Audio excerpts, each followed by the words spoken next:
So let's not beat around the bush. This episode is famous for one very specific scene. Hey, Julie. No! You're the worst! I'm not ready for the next level! Get away from me, you wicked she-beast!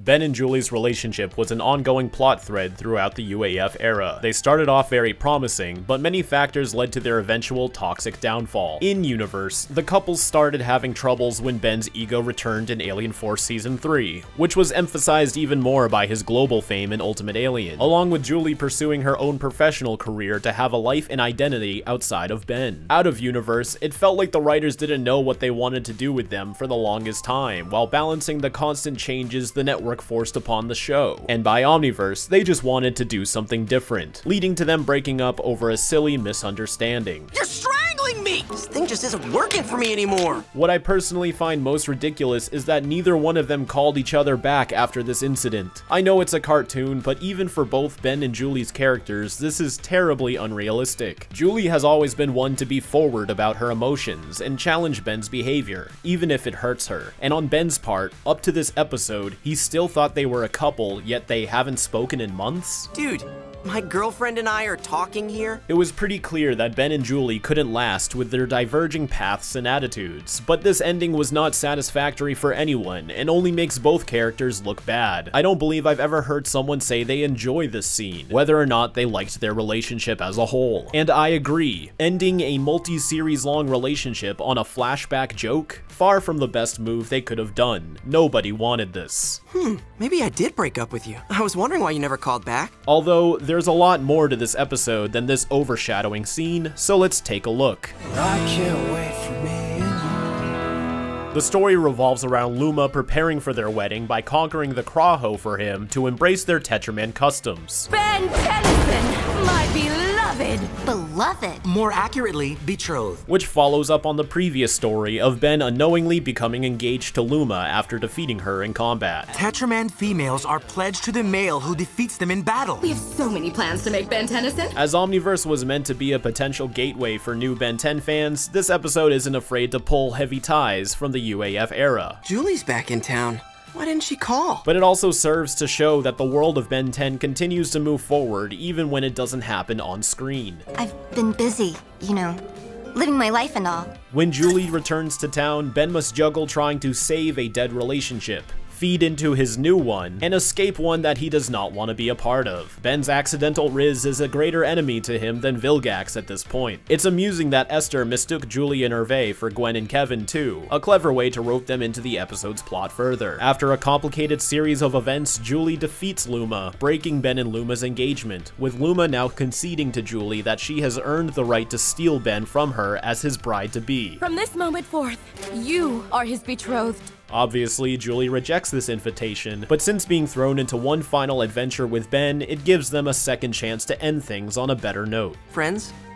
Always. This is the first time we see Festina on her own outside of Siphon's gang, and to have speaking lines as well, provided by Morgan Lofting. Such as you, little man. I like the way you move. This is also the start of Festina's crush on Rook, which I'm pretty indifferent about, but it does give her more character, and adds to this episode's theme of complicated romantic feelings. I love whenever Ben uses his powers more creatively than their straightforward uses, as it seems the more aliens Ben unlocks, the less he's forced to diversify their abilities. How about I just vortex away all the air around you till you lose consciousness? And Jerry-rig being used to create the 10-speed cycle is not only creative, but endorsed by becoming Ben's new regular mode of transportation when he is not paired with Rook in his truck. Vivian's return to the character seems effortless, and I love Julie's new look in Omniverse. It shows an evolution to her character since we last saw her in Ultimate Alien, but is still very in line with her aesthetics. I find it ironic that Julie's love interest is still voiced by Yuri Lowenthal, the voice actor for Ben, and it's even better that Yuri speaks French fluently. Malheureusement, on doit y aller. And while we don't get much of Hervé, I think he's a worthy boyfriend to Julie. Like Ben, Julie needs someone who's not just supportive of her lifestyle, but a part of it as well. I've got a tournament, Ben. My life is just as important as yours. Now I've got a boyfriend who puts me first. His love is truly shown when he bravely stands up to Luma when she captures Julie, despite how hilariously outmatched he is. He also gives us this iconic line. Julie!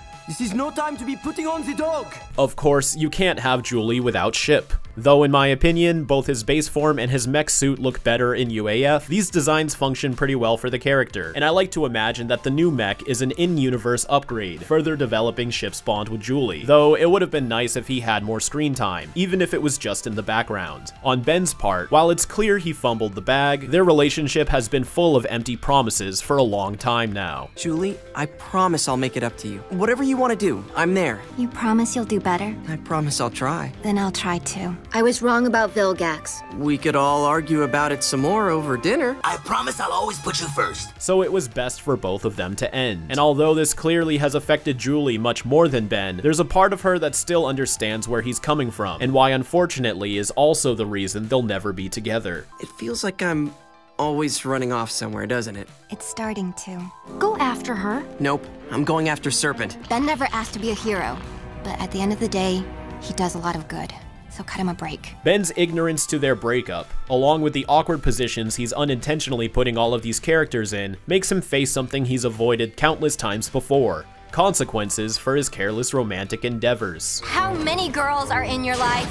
At this point, I haven't got a clue. This isn't to put the blame entirely on Ben. In fact, Luma's involvement is definitely Kevin's fault. You knew this was happening?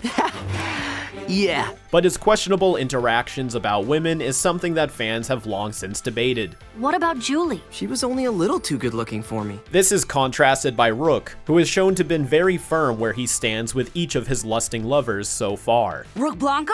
Pardon me. We are eating dinner.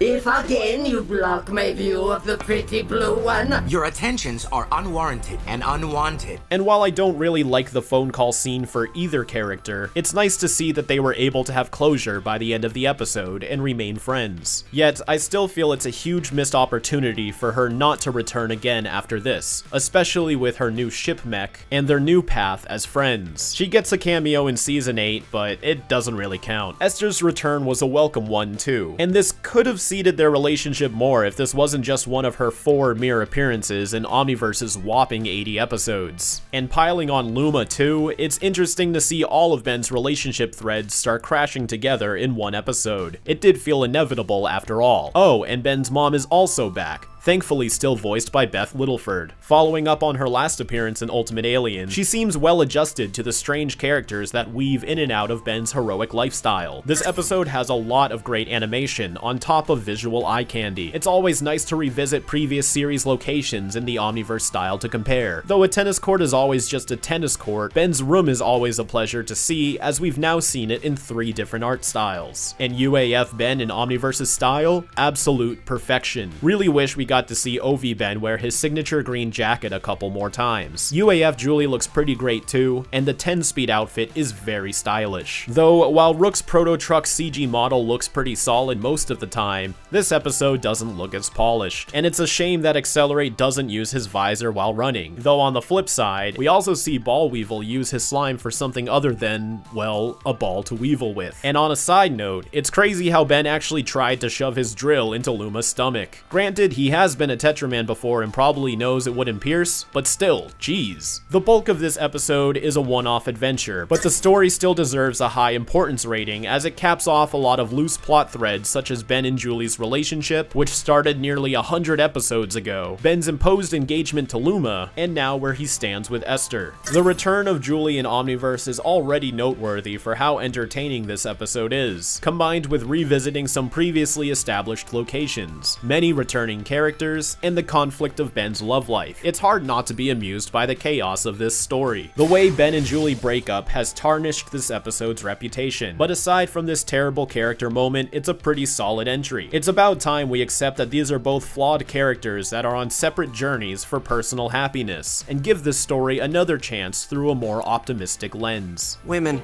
I'll never understand them. No, you will not.